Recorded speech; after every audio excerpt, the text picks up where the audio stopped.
following is a presentation of the Pro Wrestling Report.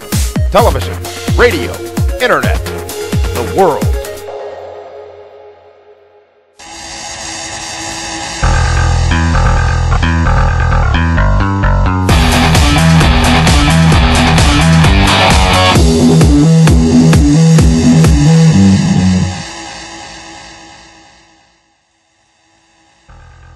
Welcome, ladies and gentlemen, to the special edition of the Pro Wrestling Report. The best ever, David Hero. The best talkers.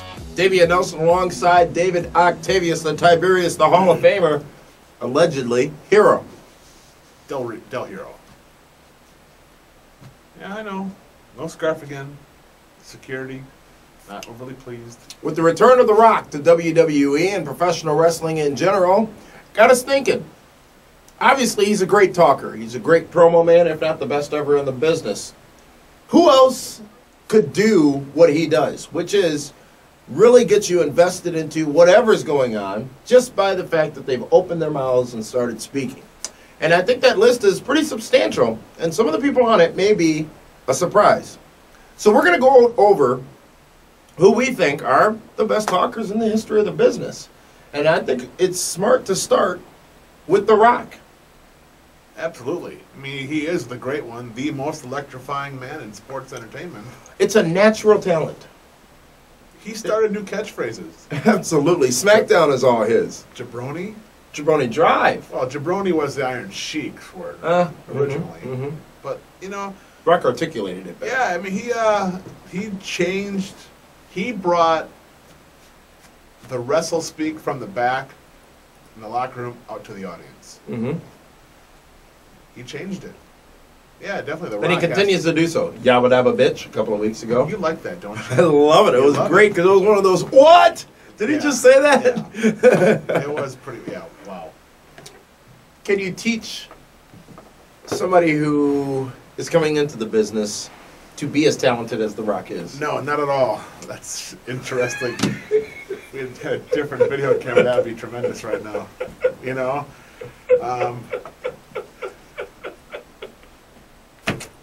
Are you okay? Really?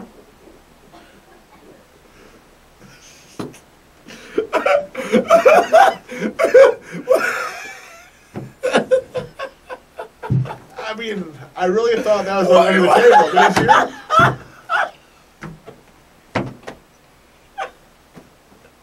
Here's what happened. One of our female interns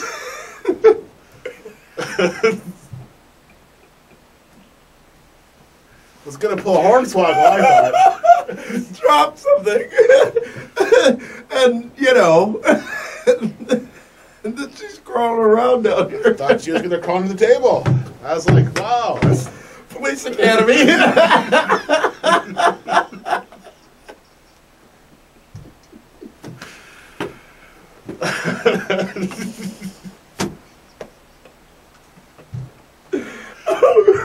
I was like, that's how you get a contract extension.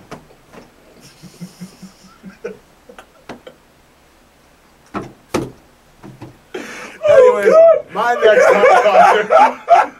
talker. For me, I'm going to go back a little old school. You gonna be all right?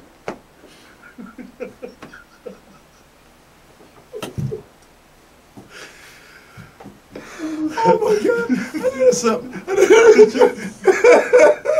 First seeing your reaction and then that was. Oh, we apologize because you didn't get to see it, but wow, that was tremendous. Yeah, I wish we had another camera for that. Oh God! Carry on. I gotta keep my composure here. If you don't know who I'm talking about, there's Google and there's YouTube. Oh my God! Look up Nick Bockwinkel. Ah, yes. Great talker. Yes. He's the kind of guy... Never yelled. No. He's the kind of guy, you ask him what time it is, he's going to tell you how to make a watch. I mean, just fantastic. Him and Bobby Heenan together probably cut some of the best promos where you just wanted to hate Nick Bockwinkel. Absolutely. Because he was so much smarter than everybody else. So we've got The Rock, we've got Nick Bockwinkel, and obviously you can't exclude Dusty Rhodes. The Dweem. In the belly welly. Just amazing And again, most of this, as you said, look at YouTube, Wikipedia, whatever. Most of this, you got to look back at their days in NWA or AWA or even WCW and early WWE to really see what we're talking about. Because I think one of the mentions goes to superstar Billy Graham as well, who was great, but it was such a different time, and many people out there are going to compare. They're going to compare superstar Billy Graham, Dusty Rhodes, whoever, to The Rock. Superstar Billy Graham was before Jesse the Body, was before Hulk Hogan. He's the guy that got it going. Right. He was the rock star. But the comparison is going to be made to the stars of today and the talkers of today, like The Rock. God and there bless is the no YouTube. comparison. There is no comparison because it's so completely different. But some great names, and Dusty Rhodes just really, and you see a lot of on the I think the history of WCW DVD, and even I think Dusty has a DVD.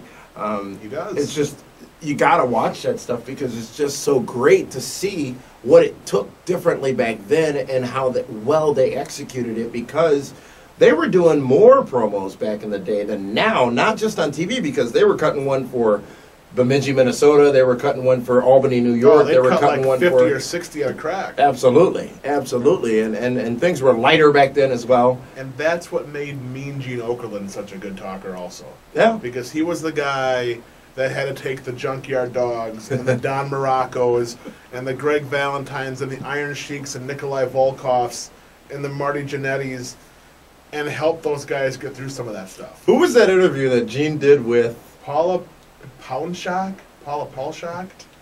one of the blondes from Nitro. Yeah. Yeah. And there's another great one with Jim Ross and Sid, where Sid asks in the middle of the interview on a live pay-per-view, I believe, if they could start over. And JR goes, "Nope, we're live, buddy." But good stuff. But an interesting point about Mean Gene as well. And how many of these great talkers came up through the AWA? A lot of them.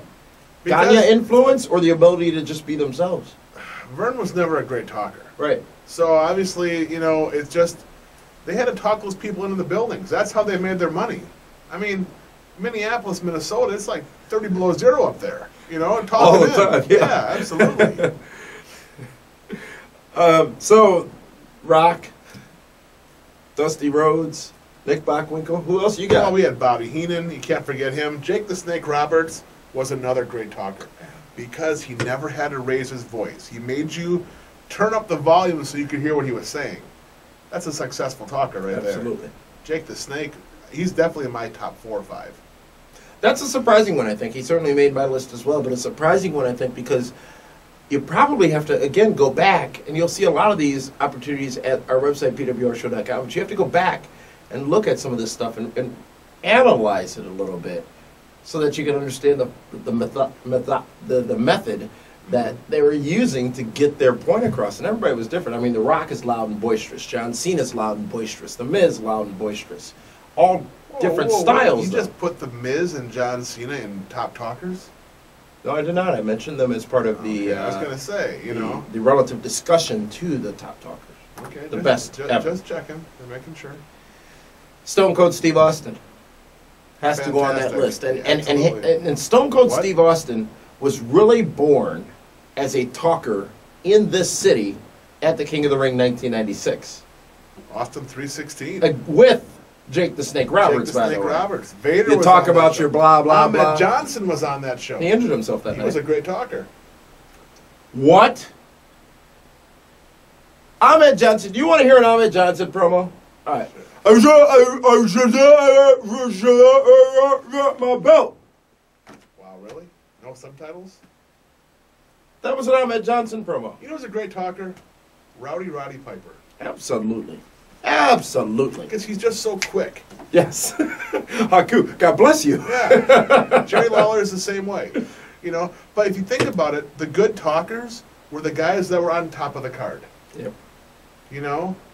Rock, Jerry Lawler, Ric Flair, Bobby Heenan, Nick Bockwinkel, Stone Cold Steve Austin, Jake the Snake Roberts was a top guy. They had to talk. They Hulk were carrying Hogan. companies. Hulk Hogan. Great talker, really? He's not on my list.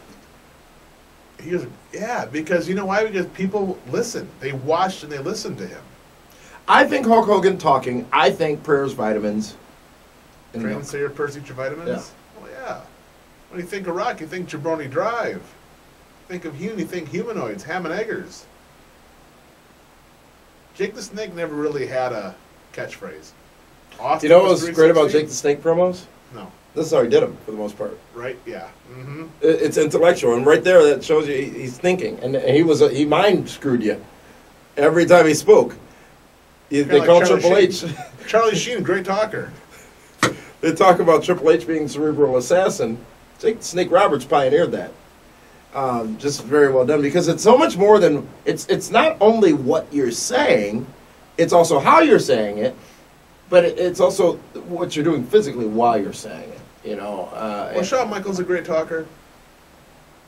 I don't know. During the DX days, yes. But a lot of that was written for him. Yeah, really, only during the DX days. And his rebellious days in '96, I would say. Mm-hmm. And no one can ever forget when Shawn lost his smile on Thursday Raw, Thursday Live back in right. '97. But you know who was also good? Vader. Yeah, I said that. He was okay. No, he wasn't. He certainly wasn't as good as the man who was put with him to help him, James E. absolutely. Cornette. Yeah, he was tremendous. Cornette's really who I grew up on. You know, no knock on Bobby Heenan at all, because Heenan is the best ever, I think. But Jim Cornette was really who, on Saturday mornings on Channel 18, watching WCW Worldwide or NWA Worldwide or whatever it was at the time, the studio show. I still remember that whole thing with him and Heyman with the cell phone and the bloody white jacket that Cornette carried around for so long. And Cornette with his mama and the tennis racket and Which how was rich a he shoot, by was. the way. Right. Mama really was that rich.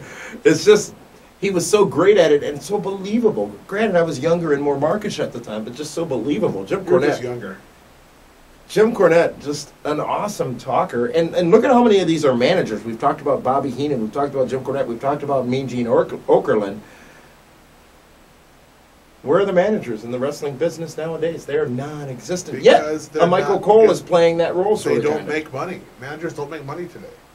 But they could, I think. I don't know. Paul Heyman is really the last great manager. Why is James Mitchell out of work?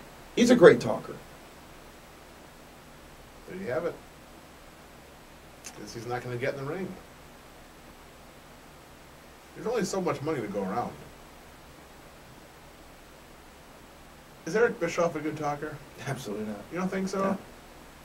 You know, Eric Bischoff has this aura to him that makes you want to hate him before he even opens his mouth. Yeah, he's got X-Pac heat too. Yeah.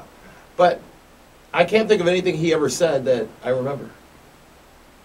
You know, big old Easy-E smile on your face. I remember that line. Yeah. And, you know, the whole chest, I love you, except you. That's good stuff, but I don't think he qualifies. Okay. Another person on my list, though, is indeed Vincent Kennedy McMahon, who just has some classic. Is that you must have been smoking some of that loco weed down there. Oh, you two remind me of nothing more than two putrid pussies. I guarantee you. Uh-oh, That's there goes that word again. yes. I guarantee you. Mm-hmm. Mr. McMahon had some great stuff. That's a $10,000 microphone. It's me, Austin. It was me all along. But he is like the enigma of wrestling. Wouldn't you say? I thought Jeff Hardy was. No. I mean, Vince is like the center of the universe when it comes to wrestling. Yeah, absolutely. Absolutely. Next on your list. Jericho? Chris Jericho's a good talker. Absolutely. Very entertaining. Sort of Jake Roberts-ish, I would say. Well, now, before he was just obnoxious. Uh-huh. Lionheart. He changed his entire gimmick. I am the best in the world at what I do. And it always sort of started there and climbed slightly throughout the promo, but never really peaked. Meaning, never really raised his voice, much like as we talked about Jake the Snake Roberts earlier on. Absolutely. Does Triple H qualify? Yeah, he's good. But he takes liberties with people. Mm-hmm. You know, it's all little Jabs, sniping yeah. jabs and, you know, comments that, you know, Entertain are himself. used to bury others. Does John Cena make the list, David Hero? For me, no. I don't think he's that good of a talker at all. Thugonomics, John Cena? You know what? I would put CM Punk over John Cena. Wow. That's going to get you some heat. No, Punk is smart. Absolutely. I'm not You know? disagreeing with you, but I think Stuff that's... he says is it's all about the delivery. Yo. That's where Kaz got that yo thing from. It was that live event in Milwaukee. I mean, it's about delivery. Cena doesn't have good delivery. No. Mm-mm. And he seems to, as of late, spend so much time laughing at himself. You know, oh, that was really funny, I'm really clever, when that's not why he's there. And, you know, you look at The Rock, conversely, it's a whole different situation. Does Vicky Guerrero qualify? No. No? No. Really? All she says is, excuse me. That's enough. That's not talking. That's a catchphrase. Yeah. You're right. What was that? At this time, in that moment, on that point, you're right. And happy. Good old JR. You know, he hasn't cut many promos, but he's always cutting a promo. And you look back at when they tried to make JR evil, back in '99, I think it was, when he was doing that stuff with Michael Cole and Dr. Death, Steve Williams, and Bart Gunn, and, you know, he had the facial paralysis and all that stuff. He played that role so well. And you got to think, you can only play a role so well when you got it in you, and he had it in you. He felt it. He Yeah. lived it. Yeah, absolutely. I would put Jim Ross in both his commentary role, because nobody does it like him and ever will, and in that time in his life on the list. Mick Foley. Cactus Jack. Cut some amazing Who else promos. could play 3 different personas at the same time and do each of them with spectacular execution? It was Cactus. Dude Love, Cactus Jack, and Mankind. Remember when all 3 were in the Rumble? Yes. Still one of the most unique things ever to happen in professional wrestling. Mm-hmm. That's what I got. The list is long. The list is very long, and of course you all will add some to it. You know who just popped into my head? Gary Hart. Again, along the lines of a Jake Roberts, Chris Jericho. Yeah, he was solid. Not the vice presidential candidate, but Gary Hart from the World Class days. Missing Link. George Steele. Mine. Yeah. What do you mean, You know George what? Steele? Captain- He had a word. Captain, Really? So did Missing Link. Captain Captain Lou? Lou Albano was very good. Yeah, he was. And why he was the manager of champions, because he made so many people so much better by the words that came out of his mouth. Absolutely. There are people I'm sure we're probably forgetting on this list, but we want to see you comment on this video as to who your favorite talkers or who you think the best ever talkers were in the business. And, you know, we'll go ahead and discuss those on future episodes. Speaking of future episodes, be sure to check out all of our coverage of WrestleMania 27, coming to you from... What's wrong with you? I heard something. And she's gone. And, whoa, if I hope... What is happening over there? Stop. That's how rumors start. No wonder you've been smiling all episode, Commandant I Lassard. always smile. WrestleMania 27, our full week-long coverage from the ATL Atlanta. You know I'm leaving for Vegas right now. I know this. Yeah. I'm performing. Lost wages. I plan to lose them a lot. Lose a lot of them. We're done. Ladies and gentlemen, thanks for tuning in to this special series edition, the best ever talkers. Let's hear what yours are as you comment on this video. For David Hero, this is Damian Nelson saying thanks for tuning in.